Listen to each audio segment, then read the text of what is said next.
Welcome, everyone. I want to start with the idea that stories are important to all of us.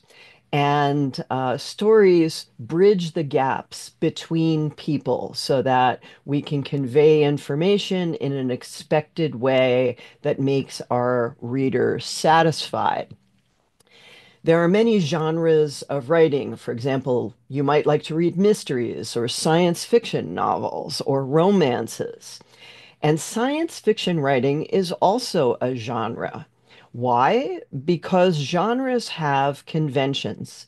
They have rules and patterns and structures. So that when we consume things in a genre that are written in a genre, we expect certain things of those manuscripts. And when those manuscripts or when those stories meet our expectations, we feel more comfortable and relaxed when we're listening. And also, when writers follow story conventions, we feel trust in the author. They're doing what we expect them to do, they're doing it the right way, and we like it.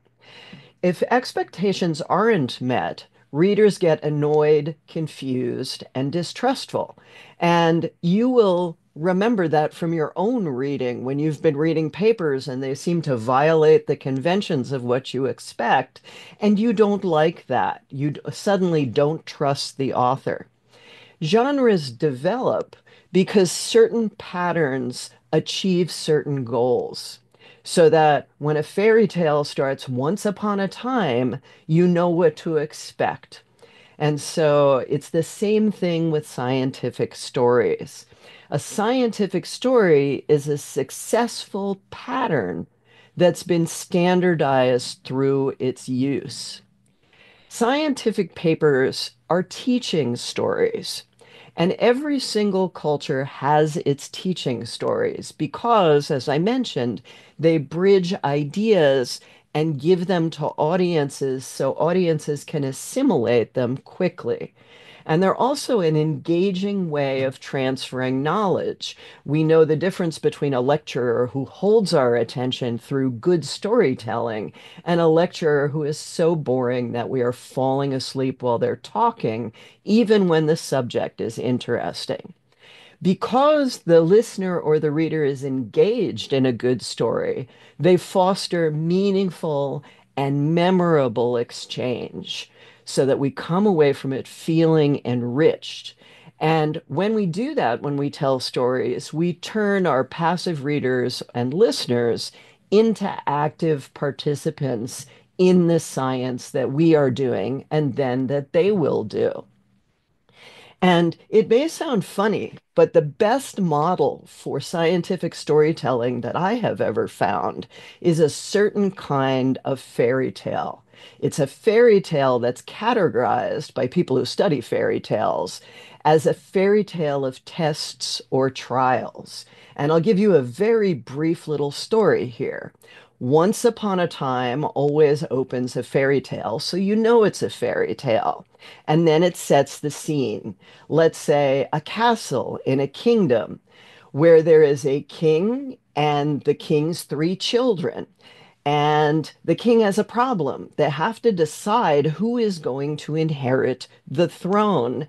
And at the same time, a terrible giant is threatening the kingdom. So, what does a test fairy tale do? It sets up a trial or a contest. In this fairy tale, the trial is that the three children must set out on a journey and return with the first gift that they are freely given when they're out there. To determine the winner of the contest, each child has to try to use that gift in order to defeat the giant. And that person will win the throne. So maybe they come back with a sword, a bow and arrow, and one child goes out, gets into a big argument with a peddler on the road, and comes back with nothing. And so the person with the sword tries to fight the giant, and the giant bashes the sword away because it's too tiny.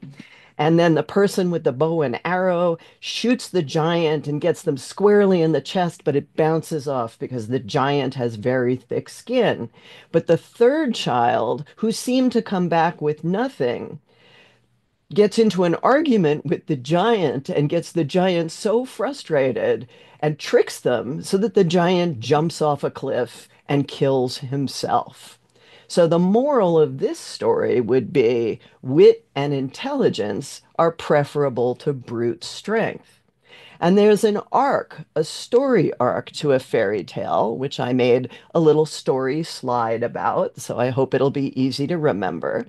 And the exposition in the beginning sets the stage for the drama. And then the challenge or the test is created, and the children are sent out on the road, and that creates tension. And the climax is the moment when they confront the giant and someone wins. And then the challenge is resolved, and the resolution in a fairy tale is always, and they lived happily ever after. So a fairy tale is a very nice dramatic story arc. Why is this like a scientific paper? Well, in a scientific paper, the once upon a time happens in your introduction. That's where you justify and give the reader all the information they need to believe in and be engaged in whatever study you are doing. The test comes in your methods section. This is your study design. What are you going to look at? What outcomes are you going to measure? That whole setup. The winner is that outcome you measured, whether you were right or wrong, whether your hypothesis was supported or not supported, whatever knowledge gap you filled. We learn about that in the results, but the results don't tell us what it means. The discussion section is for telling us what it means. And the moral of the story is the message of the paper. And the message is always the main finding or findings plus your interpretation of those, because we can't just publish results sections and expect other people to make up stories about them. We have to tell the scientific story. So we have this nice little four-section structure in our scientific papers that resembles the four sections of a fairy tale. So I put together the dramatic arc of a scientific paper, and you can see it's quite similar. The introduction is the exposition part where you set the stage. In this particular story, there's a dragon instead of a giant, but the story structure is the same. Then the methods section is the rising action that creates the tension. Will these methods work? Will you get the result that you're looking for? So you have set up the challenge or test.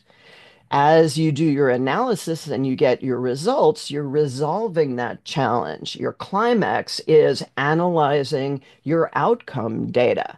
And then in your discussion, it's not always happily ever after in science, but it's always resolved in one way or another. Either you were successful or you had a negative result.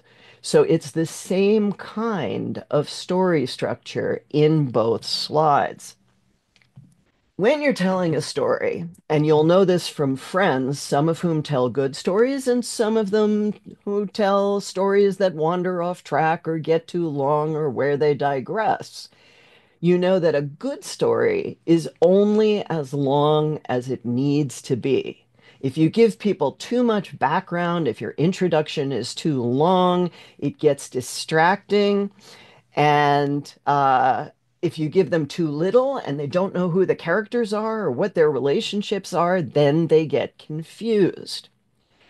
In a scientific story, the real storytelling parts of the paper are your introduction and your discussion. Those contextualize the evidence that you present in your results section and the experiment's reason for existing.